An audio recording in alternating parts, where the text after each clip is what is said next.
കേരളത്തിന്റെ നിക്ഷേപ കവാടമാണ് investment Kerala global summit. 2002 global investment മീറ്റിന് ശേഷം നടക്കുന്ന 4ാമത്തെ നിക്ഷേപ സംഗമം. ഓരോ നിക്ഷേപ സംഗമവും കഴിയുമ്പോഴും വ്യവസായ രംഗത്ത് കേരളത്തിന്റെ പ്രതീക്ഷ വലുതാവുകയാണ്. എന്നാൽ 2ാം പിണറായി സർക്കാരിന്റെ അതിപ്രധാനമായ വ്യവസായ നയം കൊണ്ടുവന്നതിന് ശേഷം നടക്കുന്ന ഏറെ പ്രധാനപ്പെട്ട നിക്ഷേപ സദസ്സാണ് ഇത്. 4ാം നിക്ഷേപ സംഗമം കൊച്ചിയിലെ ലുലു ഇന്റർനാഷണൽ കൺവെൻഷൻ സെന്റർ. മാറുന്ന കേരളത്തോടുള്ള മനോഭാവം കണ്ടറിഞ്ഞ ഉദ്ഘാടന ചടങ്ങ്. കേന്ദ്ര സർക്കാർ പ്രതിനിധികളും സംസ്ഥാനത്തെ പ്രതിപക്ഷവും പ്രകടിപ്പിച്ച പോസിറ്റീവ് നിലപാട് തന്നെ സംഗമത്തിന് അംഗീകാരമായി. സംസ്ഥാനത്തെ ചുവപ്പുനാടമുക്തമാക്കുമെന്നായിരുന്നു സമ്മിറ്റ് ഉദ്ഘാടനം ചെയ്ത മുഖ്യമന്ത്രിയുടെ പ്രസംഗത്തിലെ വാഗ്ദാനം. ഉദ്ഘാടന ചടങ്ങിൽ തന്നെ വാഗ്ദാനങ്ങളുടെ പെരുമഴ തുടങ്ങി. ചടങ്ങിൽ തത്സമയം പങ്കെടുത്ത കേന്ദ്ര ഗതാഗത മന്ത്രി നിതിൻ ഗഡ്കരിയുടെ ഉറപ്പ് ഏറെ കാലത്തിന് ശേഷം സംസ്ഥാനത്തിന് ആശ്വാസം നൽകിയ നടപടിയായിരുന്നു. റോഡ് വികസനത്തിന് 3 ലക്ഷം കോടിയുടെ വമ്പൻ പദ്ധതിയാണ് കേന്ദ്രമന്ത്രി ഗഡ്കരി വാഗ്ദാനം ചെയ്തത്. അദാനി പോർട്സിന്റെ നിക്ഷേപ വാഗ്ദാനമായിരുന്നു അടുത്തത്. 30,000 കോടിയാണ് സംസ്ഥാനത്ത് മുതൽ മുടക്കുന്നതെന്ന് MD കരൺ അദാനി പറഞ്ഞു. 2 ദിവസത്തെ സമ്മേളനത്തിൽ 22 പ്രത്യേക മേഖലകൾക്കുള്ള നിക്ഷേപം സ്വീകരിക്കാനാണ് സംസ്ഥാന സർക്കാർ അവതരിപ്പിച്ചിട്ടുള്ളത്. AI, റോബോട്ടിക്സ്, എയ്റോസ്പേസ്, പ്രതിരോധം, ലോജിസ്റ്റിക്സ്, ആരോഗ്യം, ടൂറിസം എന്നിവയാണ് മുഖ്യ വിഭാഗങ്ങൾ. 26 വിദേശ രാജ്യങ്ങളിൽ നിന്നുള്ള പ്രതിനിധികൾ, മൊത്തം 3000 പ്രതിനിധികൾ. Australia, Germany, Malaysia, Vietnam, Taiwan തുടങ്ങിയ രാജ്യങ്ങളുടെ പവലിയനുകളും തുറന്നിട്ടുണ്ട്. കേരളത്തിലെ വികസന നിക്ഷേപത്തോട് അവർക്ക് വലിയ മതിപ്പ്. Proud to be the partner country of Invest Kerala 2025. We come with the big delegation. We promote Vietnam as tourist destination. We also promote airline, Vietnam Airline, Vietjet, and Viettravel Airline. We also have a big team from some provinces like Lai Châu province where we have many agricultural products.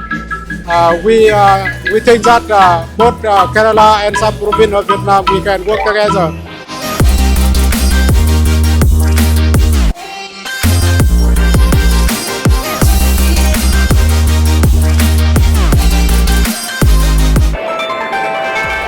ആഗോള നിക്ഷേപ സംഗമം കൊണ്ട് നാട്ടുകാരായ സംരംഭകർക്ക് എന്തു ഗുണമെന്ന ചോദ്യം പതിവാണ്.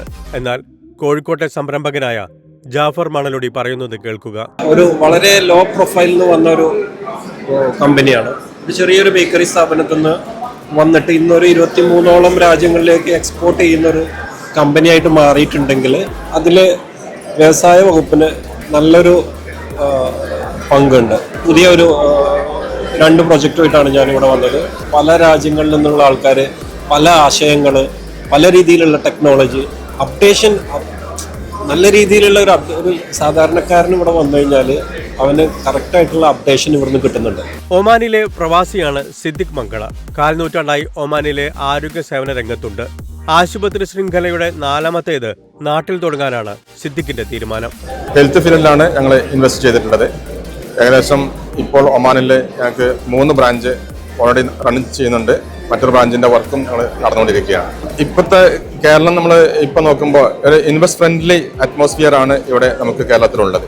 അതുകൊണ്ട് തന്നെയാണ് ഞങ്ങൾ ഇപ്പോൾ എല്ലാവരും ഇവിടെ കേരളത്തിലേക്ക് തിരിച്ച് ഇൻവെസ്റ്റ്മെന്റ് ഉദ്ദേശിക്കുന്നത്. കാരണം ഒരു ലോങ് ടൈം ഇൻവെസ്റ്റ്മെന്റ് നമുക്ക് ഇവിടെയാണ്, നമ്മുടെ നാട്ടിലാണ് കുറച്ചും കൂടി നല്ലത്. കേരളത്തിലെ മികച്ച സ്റ്റാർട്ടപ്പുകൾക്കും സമ്മിറ്റിൽ വേദിയൊരുക്കിയിട്ടുണ്ട്.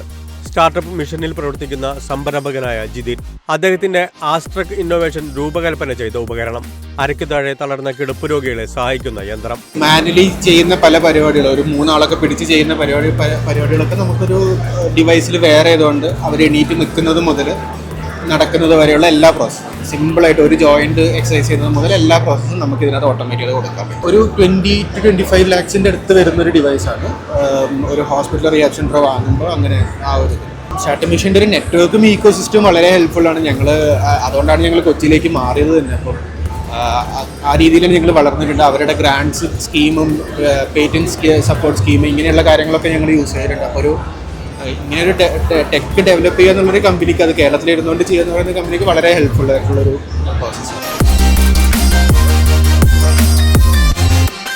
ഇതിനു പുറമെ നിരവധി കേരള ഉൽപ്പന്നങ്ങൾ വിദേശ നിക്ഷേപകർക്ക് മുന്നിൽ അവതരിപ്പിക്കാനുള്ള വമ്പൻ അവസരങ്ങളാണ് സമ്മിറ്റിൽ ഒരുക്കിയിട്ടുള്ളത്.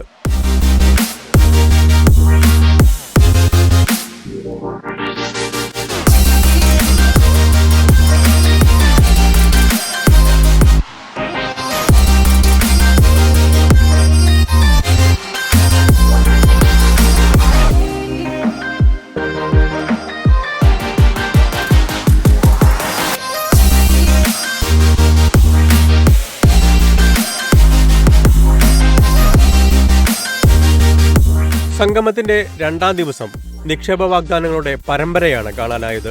ദുബായ് ആസ്ഥാനമായ ഷറഫ് ഗ്രൂപ്പിന്റെ 5000 കോടി നിക്ഷേപം. തുറമുഖ ലോജിസ്റ്റിക്സിലാണ് പദ്ധതി. കേരളത്തിൽ 2ഇടങ്ങളിൽ പ്രോജക്റ്റ്. ലുലു ഗ്രൂപ്പിന്റെ 5000 കോടിയുടെ പദ്ധതി.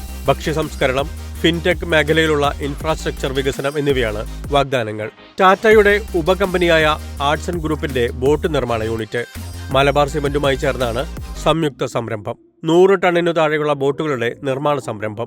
India has been known for river navigation for a long time, and Kochi is pioneering with something like a Kochi Metro. You are looking to build 50 passenger capacity, 100 passenger capacity boats, which are not really very heavy. They are 25 ton, 30 ton, barges which carry containers, small barges which carry goods around. They are maybe 50 ton, 60 ton, 80 ton. And the big shipyards like Cochin Shipyard, Garden Reach, they are focusing on the big navy boats, which are massive, which require the attention. Who will build the smaller boats then?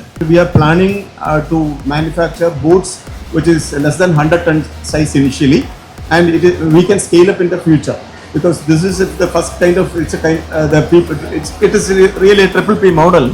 So it is a test phase. So initially we will be concentrating for boats which is less than 100 tons.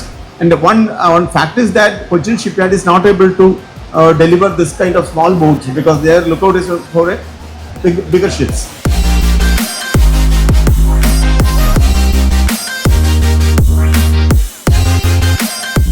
കൂടാതെ തെലങ്കാനയിലെ Krishna institute of medical സയൻസിന്റെ 3000 കോടിയുടെ നിക്ഷേപം.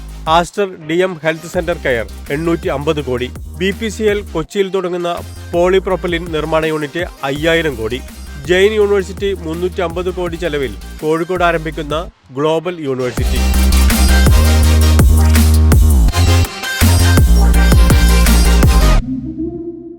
നിക്ഷേപ രംഗത്ത് വന്ന മാറ്റം സർക്കാരിന്റെ മറ്റു വകുപ്പുകളിലും ആത്മവിശ്വാസം പകർന്നിട്ടുണ്ട്. ടൂറിസം മേഖലയ്ക്കാണ് കൂടുതൽ ഗുണം കിട്ടുകയെന്ന പ്രതീക്ഷയിലാണ് മന്ത്രി മുഹമ്മദ് റിയാസ്. വലിയ പോസിറ്റീവ് വൈബായി മാറിക്കഴിഞ്ഞു. എല്ലാവരും അംഗീകരിക്കുന്ന ഒരു നില വന്നു. കേരളത്തിന്റെ വ്യവസായ കുതിപ്പ് പൊതുവെ കാണാൻ വേണ്ടി സാധിക്കുന്നു. ഇതിന്റെ ഏറ്റവും വലിയ ഗുണഭോക്താവ് കേരളത്തിന്റെ ടൂറിസം മേഖലയാണ് എന്നുള്ളതാണ് മറ്റൊരു പ്രത്യേകത. ടൂറിസം മേഖലയിലേക്ക് ഒരുപാട് പേർ വ്യവസായ നിക്ഷേപകരായി വരുന്നു എന്നുള്ളത് വളരെ പോസിറ്റീവാണ്. എല്ലാ നിലയിലും കേരളത്തിന്റെ എല്ലാ മേഖലകളിലും വികസന കുതിപ്പിന് കാരണമായി ഇൻവെസ്റ്റേഴ്സ് മീറ്റ് മാറും. കൊട്ടാരക്കര പോലുള്ള സ്ഥലങ്ങളിൽ സെക്കൻഡ് ടയർ സിറ്റീസിൽ തിരുവനന്തപുരവും എറണാകുളവും കോഴിക്കോടും മാത്രമല്ല 2 ടയർ സിറ്റീസിലും ജില്ലാ കേന്ദ്രങ്ങളല്ലാതെ വ്യവസായങ്ങൾ വരുന്നുണ്ട്. ബഡ്ജറ്റിൽ തന്നെ പറഞ്ഞിരുന്നു, നമ്മുടെ നാട്ടിലെ ചില ഉൾപ്രദേശങ്ങളിൽ ചെറുപ്പക്കാർ തുടങ്ങിയ 10, 200, 500 പേരൊക്കെ പങ്കെടുക്കുന്ന സ്ഥാപനങ്ങളെ പറ്റി. ആഗോള നിക്ഷേപ സംഗമം 4ാം പതിപ്പിലെത്തിയപ്പോൾ കേരളം വ്യവസായത്തിന് പറ്റിയ സ്ഥലമല്ലെന്ന ചീത്തപ്പേര് മാറുന്ന അവസ്ഥയാണ്. പ്രത്യേകിച്ച് വ്യവസായ വകുപ്പിൽ വന്ന ഗുണകരമായ മാറ്റങ്ങൾ ഇതിന് കരുത്തായിട്ടുണ്ട്.